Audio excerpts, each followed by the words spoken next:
শুভ সকাল বন্ধুরা, Sumi's daily live ব্লগসে তোমাদের সকলকে জানাই অনেক অনেক স্বাগতম। তোমরা সকলে কেমন আছো? আশা করছি সবাই খুব ভালো আছো, আর আমিও কিন্তু বেশ ভালো আছি। আর বন্ধুরা, এই ভিডিওটি সম্পূর্ণ দেখার অনুরোধ রইল। আর অবশ্যই দেখার শেষে তোমাদের যদি ভালো লাগে তাহলে অবশ্যই একটা লাইক আর কমেন্ট, মানে খারাপ লাগলেও কমেন্টে অবশ্যই জানিয়ে দিও কোনটা আমার খারাপ লেগেছে, তো আমি সেটা শুধরে নেওয়ার অবশ্যই চেষ্টা করব। আর আমার কাছ থেকে কোনো সাহায্য চাইলে আমি তোমাদেরকে অবশ্যই করব। যাই হোক, এখন বাজে সকাল 6টার মতো, আর আমি আজ রেগুলার মতো উঠে পড়েছি। আর আজকের বারটা হলো শুক্রবার। আর এই যে আমি সকালে উঠেই প্রথমে আমার কাজ বিছানা গোছানো, তো সেইটাই আগে করে নিচ্ছি। আর তার আগে যেসব কাজগুলো ছিল সেগুলো কিন্তু আমি কমপ্লিট করে নিয়েছি, যেমন বাসন ধোয়া বাইরের, তো সেইগুলো আমি সব কমপ্লিট করে নিয়ে এসেছি। তারপরে এই যে পাপান উঠেছে, পাপানকে তুলে এই যে বিছানাটা আস্তে আস্তে আমি গুছিয়ে নিচ্ছি। আর বিছানাটা গোছানো হয়ে গেলে পরে মনে হয় দিনের একটা বড় কাজ সব থেকে শেষ হয়ে যায়। আর দেখবে ঘরের মধ্যে বিছানাটা যদি একটু গোছানো থাকে না, তবে আর অত কিছু না, মানে এলোমেলো খুব একটা লাগে না। আর বিছানাটাই যদি অগোছালো থাকে না, তবে দেখবে সব কিছুই মনে হয় এলোমেলো থাকে। আর এই দেখো, এই যে পাপান সোনা চলে এসেছে। যাই হোক, ও যখনই বিছানা আমি ঠিক করব, তোমরা তো সবাই জানো, ও না উঠতে পারলে ওর ভালোই লাগে না। দেখো,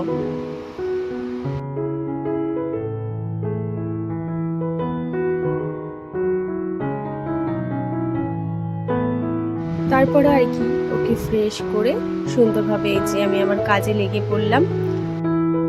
আর এইগুলো জানো তো, মানে আমি প্রায় প্রত্যেক দিনই মুছি, তারপরে যে এত নোংরা কেন হয়, আমার ঘরের ভিতরে যে এত নোংরা কোত্থেকে আসে আমি সত্যিই বুঝে পারি না। মানে সব সময় না ধুলো জমতেই থাকে। আমার দুটো জানলা জানলা দুটোই লাগানো থাকে, সব সময় আটকে রাখা থাকে, তারপরেও এত যে কোথা থেকে এত নোংরা এসে পড়ে আমি বুঝি না। আর সত্যি কথা বলতে, আমার ঘরের এই জানলাগুলো আটকানোর জন্য না, মানে আমার এই ঘরটা এত পরিমাণের গরম হয়, তোমাদেরকে আর কি বলবো। এমনিতেও আমি প্রচণ্ড পরিমাণের ঘেমে যাই, তারপরে এত গরম, মানে সকালের দিকে তাও একটু ঘরের ভিতরে থাকা যায়, তার দুপুর 12টা 1টা 2টোর পরে না, মানে খুব গরম, খুব গরম, কি যে কষ্ট করে থাকতে হয় তা মানে কি বলবো আর। যাই হোক, সবাই তো সব রকম সুখ পায় না, সেগুলো আমাদেরকে মেনে নিয়েই চলতে হয়। তবে অনেক অনেক চেষ্টা করছি জানো তো, যাতে এরকম মানে একটা সিচুয়েশান আর পরিবেশ দুটো থেকেই না একটু বেরোনোর চেষ্টা করছি। কারণ এভাবে তো হয় না না। কারণ আগের বছরে তোমাদেরকে আমি বলেছি যে আমার গরমে যা অবস্থা হয়েছিল, আর কি বলবো। আর এবছর এতটা হয়নি। আমি বাইরে যে আগে দেখেছিলে না, আগের ভিডিওগুলোতে যে একটা খাট ছিল বাইরে, ওই খাটটাতেই ঘুমোতাম। তো যাদের খাট তারা সেটা নিয়ে নিয়েছে, যাই হোক। আর ওখানটায় এখনও কিছু বর্তমানে নেই। আর এই যে আমি দেখো বারবার কাজ করছি, আর পাপান বারবার আমার কাছে ছুটে ছুটে আসছে। আর ওকেও বা কি বলবো বলো, ওর তো তেমন একটা যাওয়ার জায়গা নেই, যার কারণে সারাদিন আমার পিছন পিছন ঘুরে বেড়াবে আর এরকম দুষ্টুমি করবে। আর এত পরিমাণে দুষ্টু করে না, সব সময় কি বলবো, আমি ঘর যতই গোছাই না কেন, ও সব সময় কিন্তু এলোমেলো করতেই থাকে। আর বাচ্চা ছেলে, সেটাও ভাবি ও করবে না তো কে করবে। আর কয়েকদিন পরে যখন বড় হয়ে যাবে, তো তখন ভাববো কেন এত তাড়াতাড়ি বড় হয়ে গেল। এইসব কথা যখন মাথায় আসে না, তখন ভাবি থাকতো, একটু দুষ্টুমি করুক তো, আমি না, আমার না হয় আর একটু কষ্ট হবে, আমি আবার করে নেব, কোনো সমস্যা নেই। তো যাই হোক, এইসব কথা মাথায় রেখে আমি ওকে কোনো বকাঝকা সেভাবে করি না। আর কি বলতো, ও মানে ওর পাপা যখন ছিল, ওর পাপার কাছে থাকতো, ওর পাপা চলে যাওয়ায় তো ওর মনটাও খুব খারাপ। তার জন্য ও সবসময় আমার পিছনেই ঘুরে থাকে। ভাবে কি ওর মাও যদি চলে যায় কোথাও, ওই জন্য না আরও বেশি পিছন পিছন ঘুরে বেড়ায়। যাই হোক, এই যে তোমাদের সঙ্গে কথা বলতে বলতে আমার ঘরের পুরো কাজটাই কমপ্লিট হয়ে গেল। আর এই যে আমার ঝাড় দেওয়াও শেষ হয়ে গেল। আর কি বলবো, ঝাড় তো এই একবার দিতে হয়, দিনে যে কবার ঝাড় লাগাতে হয় আমার নিজেরই কোনো ঠিক নেই। আর কি বলতো, ছোট ছেলেকে নিয়ে মানে বাইরে সব জায়গায় আমাকে যেতে হয়, যাই হোক, আর এই যে পর্দাটা, এই পর্দাটা আমি খুলে দিলাম না, মানে এই পর্দাটা যখনই খুলি না এত সুন্দর হাওয়া আসে না, কি আর বলবো। এমনিতেই ঘরের ভিতরটা খুব গরম, আর এই বাইরেটা না, এই যে পর্দাটা একটু খুলে দিলে ভীষণ ভীষণ ঠান্ডা হাওয়া আসে, কি যে আরাম লাগে আর কি বলবো। যাই হোক, এই যে গ্যাসের এই যেগুলো গুছিয়ে নিচ্ছি, আর এই যে সকালে বাসনগুলো যেগুলো ধুয়েছিলাম সেগুলো এই যে সব আস্তে আস্তে জায়গায় জায়গায় রেখে দিচ্ছি।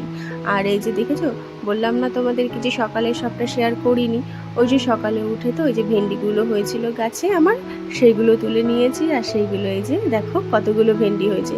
আমি এখন একা, আমি আর পাপান, তো আমাদের এতটা বেশি লাগবে না, তার জন্য এই যে গুছিয়ে রেখে দিলাম। আর এই জায়গাটায় যে জল পড়েছিল, আমি আবার এই জায়গাটা পরিষ্কার করে দিয়ে এই যে ঘরটা ঝাড় দিয়ে দিচ্ছি। আর এই যে পাপানের গাড়িটা দেখেছো, আর কি বলবো, এই গাড়িটা নিয়ে তো এই সারা দিন এদিক ওদিক এদিক ওদিক সবসময় রাখতে থাকি। আর কিছু করার নেই জানো তো, কি দুষ্টুমি, কি দুষ্টুমি, আর কি বলবো। যাই হোক, তারপরে এই যে রুটি করতে চলে এসেছি। পাপানও রুটি খাবে সকালে, আর আমিও দুটো রুটি খেয়ে নেবো ওর সঙ্গে সঙ্গে, যার কারণে দুইজনের রুটি করতে চলে এসেছি। ও দুধ দিয়ে রুটি দিয়ে খাবে, আর আমি এমনি দুধ ছাড়া এমনি মানে চায়ের সঙ্গে রুটিটা খেয়ে নেব। আর চা যদিও খাই তো মানে খালি চা তো খাওয়া ভালো না, শরীরের পক্ষে উপকার। আর একটু চা খেলে দেখবে মানে, আমি জানি না তোমাদের কেমন, কিন্তু আমার একটু মানে কি বলবো, মাথা যন্ত্রণা সব কিছু না একটু কমে যায়, জানি না এটা কি। আর মানে অনেকটা এরকম মনে হয় যে হ্যাঁ আমার মাথা যন্ত্রণাটা কমেছে, অনেকটা ভালো লাগছে শরীরটা। তো যাই হোক, এই জন্য না আমার চাটা একটু ওখানে মানে প্রায়শই খেয়ে থাকি। তারপরে কি জানো, এই চা খাওয়ার জন্য যে আমি পাপাইয়ের কাছে কত বকা খাই তোমাদেরকে আর কি বলবো। সারা দিন ও যখন বাড়ি থাকবে, তো আমি যখন একটু চায়ের কথা বলবো সব সময় বকবে যে চা খাও না, কেন চা খাবে, কিসের জন্য চা খাবে, চা খেতে হবে না, চা খাওয়া ভালো না, কত রকমের কথা।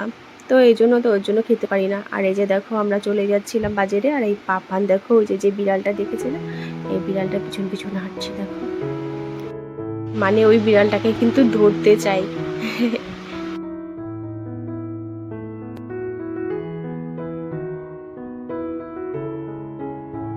আমাদের এখান থেকে বাজার বেশ খানিকটা দূর, প্রায় হেঁটে যেতে 15 মিনিট লাগে। তো এই যে 15 মিনিট গিয়ে এসে যে দুধ নিতে গেছিলাম, দুধ নিয়ে এসে আসার সময় ভাবলাম পাপানের জন্য একটু দইও নিয়ে এসি, ও দইটা খুব ভালো খায়।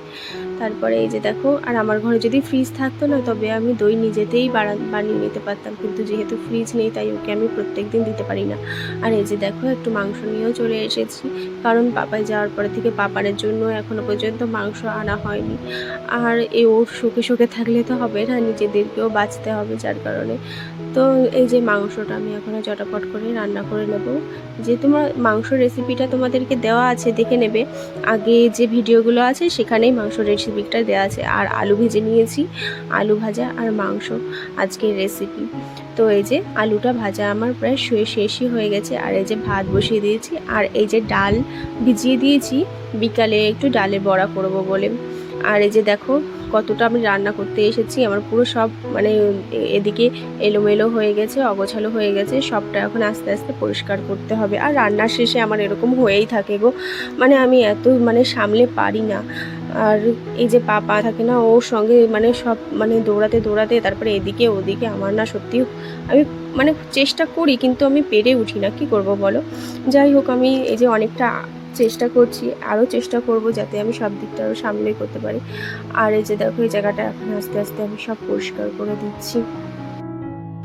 মাঝে ভেবেছিলাম জানো তো যে বাবার বাড়িতে যাব, কিন্তু আর এখনো যাওয়া হলো না। তারপরে পাপাইও বললো যে এখনই কি যাবে, অনেকটাই তো দূরের রাস্তা, আবার যাবে আবার আসবে, তার থেকে পুজোর সময় একবারে চলে যেও। আর বাবার বাড়ি যাওয়ার মানে কথা বললেই না মনটা যেন মানে খুব ভালো হয়ে যায়। কি বলবো বলো, এরকম এখানটায় সারাদিন, আর বাবার বাড়ি তো এমনই যে মানে নিজেকেই গিয়ে করে খেতে হবে, তাই না, মানে আমাকে নিজেকেই গিয়ে করে খেতে হয়। তো সেইভাবে এতটা ইচ্ছে জাগে না যে বাবার বাড়িতে যাই, গিয়ে মানে কয়েকদিন থাকি, কেন মানে সেই যে আমার একটা মানে রেস্ট বা মানে একটু যে ওখানে গিয়ে একটু ঘুরবো, একটু বসবো, একটু আরাম করব, সেরকমটা হয় না জানো তো, যেহেতু মা নেই, তো সেই জন্যই এরকমটা। আর এই যে দেখো গ্যাসটাও আমি এখন আস্তে আস্তে মুছে নেব, গ্যাসের অবস্থা। তাহলে দেখেছো, রান্না করতে এসেছি না, এরকম অবস্থা হয়ে গেছে। তো প্রত্যেক দিনই এরকম হয়ে থাকে, কম আর বেশি, কিন্তু প্রত্যেক দিনই আমি গ্যাস পরিষ্কার করে এরকম মুছে সুন্দরভাবে রেখে দিই। আমার এতে দেখতে ভালো লাগে, মানে গ্যাসের কাছে এসে যখন দাঁড়াই তো খুব সুন্দর লাগে যে না, একটা গোছানো সব কিছু আছে, আমার বেশ ভালো লাগে। আর এই যে সবটা মুছে পরিষ্কার করে আস্তে আস্তে আমি গুছিয়ে নিচ্ছি। আর এরপরে জানো তো, পাপানকে স্নান করিয়ে ওকে ঘুম পাড়িয়ে আমার জামা কাপড়ও কাচার আছে কিছু, সে জামা কাপড়ও কাচতে যাব। মানে একটার পর একটা কাজ যেন না সাজানোই থাকে, কি আর করব বলো। তারপরে এই যে দেখো, জামা কাপড়গুলো কেচে আমি এই যে উপরে চলে এসেছি মেলে দিতে। আর আমার তো প্রত্যেক দিনই জামা কাপড় কাচতে হয়, কারণ পাপানের জামা কাপড়গুলো থাকে, সেগুলো তো মানে কাচতেই হবে। আর আমার সেই জন্য কম বেশি প্রত্যেক দিনই আমার জামা কাপড় কাচা হয়। আর এই যে পানকে ঘুম পাড়িয়ে নিচে দিয়ে এসেছি। আর এখন এই যাবো নিচে, নিচে গিয়ে তারপরে এখন স্নান করব, জানো তো। আর ভালো লাগছে না গরমের মধ্যে, না মাথাটা ঘোরাচ্ছে আমার যেন। আর সকালের থেকে তো কম হলো না, সকালের থেকে অনেক দৌড়াদৌড়ি হলো, বাজারে গেলাম, এটা সেটা অনেক কাজকর্ম, আরও এমন কিছু কাজকর্ম আছে যেগুলো তোমাদের সঙ্গে শেয়ারও করা হয় না, কারণ সব কিছুতে তোমাদের সঙ্গে শেয়ার করা যায় না। কারণ পাপানকে খাওয়াতে খাওয়াতে না আমার প্রায় 1 ঘন্টা লেগে যায়। আর কি করব বলো। আর এই যে আমি স্নান করে এসেছি, আর আজকে আমি একটু শ্যাম্পু করে নিয়েছি, জানো তো। আর শ্যাম্পু করে এই যে কন্ডিশনার দিয়ে দিচ্ছি চুলে একটু, মানে কি বলবো, নিজের যত্ন না নিতে নিতে না, চুলের যত্ন না নিতে না, চুলগুলো সব উঠে একেবারে, মানে সবই উঠে গেল। আর কি করব, কিছু করার নেই। তারপরে এই যে দেখো, আমি যে তো বন্ধুরা, এখন বাজে ওই 2টো মতো। তো আমার সমস্ত কাজ কমপ্লিট, পুজো দেওয়া কমপ্লিট। আর ওই যে জামা কাপড়গুলো দেখতে পাচ্ছ, এগুলো কিন্তু সকালে পরবো বলে আমি রেখে দিয়েছিলাম, যেহেতু একটুখানি গায়ে তুলেছিলাম তাই ঘাম ঘেমে গেছে, তাই এরকম রেখে দিয়েছি। একটুখানি ঘামটা শুকোলে তবে ওইগুলো ভাঁজ করে আবার গুছিয়ে রেখে দেব। আর এই যে দেখো, কত গরম এই ঘরের ভেতরে, আমি তো থাকতেই পারছি না, মানে গরমে অবস্থা খারাপ। এই সবে স্নান করেছি, তাও এত গরম। যাই হোক, এখন গিয়ে খাবো। আর পাপান ঘুমিয়েছে, পাপান উঠলে পাপানকেও খাওয়াবো। তারপরে আবার বাজারে যাওয়া আছে। আর কাজে কাজে অনেক, মানে কাজ চারিদিকে, কাজে কাজে অন্ধকার চোখ। যাই এখন, তারপরে আবার কথা বলবো। তো এই দেখো আজকের রেসিপি, এই যে এটা। তো যাই হোক, তারপরে এই যে বিকালবেলা চলে এসেছি। একবার জামা কাপড় তুলে নিয়ে গেছি, কিন্তু আবার একবার এই যে জামা কাপড় তুলে নিয়ে এসেছি। আর এই যে বিকালবেলা বাজারে গেছিলাম পাপানকে নিয়ে, পাপানকে নিয়েই তো আমাকে যেতে হয়। তো এই যে বাজার করে নিয়ে এসেছি। আর এই যে দেখো, একটা লেবু নিয়ে এসেছি 10 টাকা দিয়ে। আর লেবুটা মনে হয় দেখে সুন্দর লাগছে, এত সুন্দর, মানে এত সুন্দর লাগছিল দেখে আমার, মানে কি বলবো, অনেক দিন পরেই লেবু খাবো। আর এই যে মাছ নিয়ে এসেছিলাম, মাছ নিয়ে এসে যে ভেজে নিচ্ছি, আগে মাছটা ভেজে নিচ্ছি।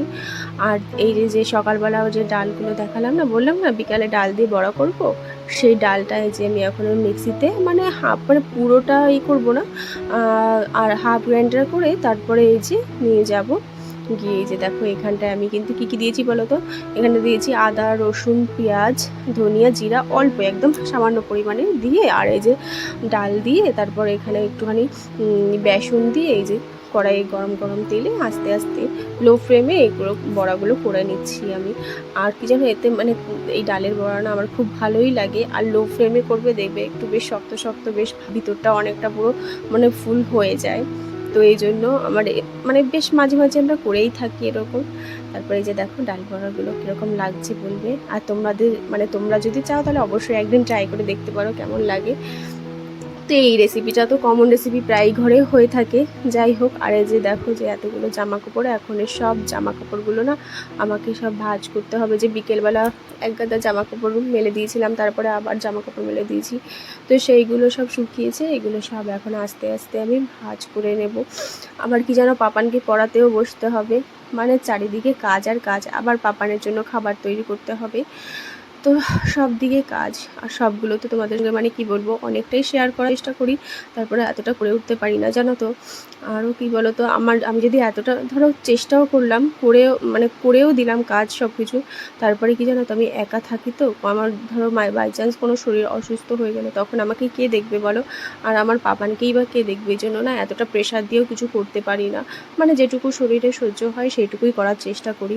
যাই হোক, এই যে কথা বলতে বলতে দেখো, আমার এই যে জামা কাপড়গুলো প্রায় ভাঁজ করা হয়ে গেল। আর আমার আগের দিনের একটা ভিডিও, ইজি কুকিং লাইভ, আমাকে কমেন্ট করেছিল প্রিয় দিদি, অনেক অনেক ভালোবাসা দিয়ে তোমার ভিডিও দেখে নিলাম, খুব ভালো লাগলো, পাশে আছি, পাশে থেকো। ভালোবাসায় রইলো দি ভাই। তো আমারও খুবই ভালোবাসা রইলো, আমি অবশ্যই তোমার পাশে থাকবো। তুমি অবশ্যই দেখেছো আমি তোমার চ্যানেলে গিয়ে সাবস্ক্রাইব করে দিয়েছি। তো আমার চ্যানেলে যারা মানে নতুন বন্ধু হতে চাও তারা অবশ্যই সাবস্ক্রাইব করে আমার পাশে থেকো। সবাই ভালো থেকো।